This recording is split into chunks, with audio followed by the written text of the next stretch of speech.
এবার আপনি কেমন সরকার দেখতে চান? সরকার দেখতে চাই তো ভালো, ন্যায় নীতিবান।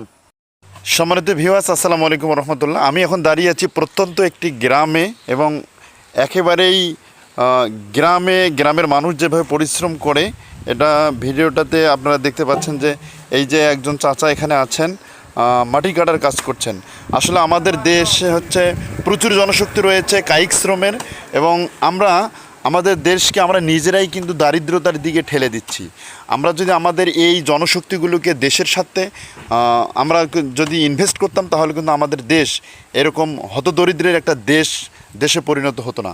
53 বছরে আমরা কিন্তু আমাদের শাসক সৎ, নিষ্ঠাবান, ন্যায়নীতি, দেশপ্রেমিক কোনো শাসক পাই নাই। তো এবছর 5 আগস্টের যে অভ্যুত্থান ঘটেছে, সেই অভ্যুত্থানের পরে আমরা এই রকম 53 বছর পেছনের এই সরকার গঠন আমরা আর করতে চাই না। তেমনি একজন চাচার সাথে কথা বলবো যে, চাচা এবার আপনি কেমন সরকার দেখতে চান? সরকার দেখতে চাই তো ভালো, ন্যায় নীতিবান। ন্যায় নীতিবান তো ন্যায় নীতিবানের কোন মার্কাকে এবার ভোট দিতে চান?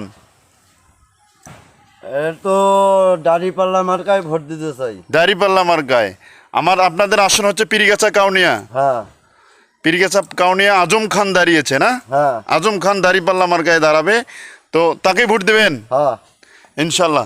দেখা যাক, এবার আমরা পরিবর্তন চাই।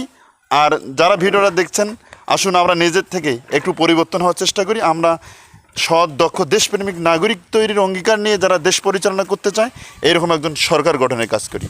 সবাইকে অসংখ্য ধন্যবাদ।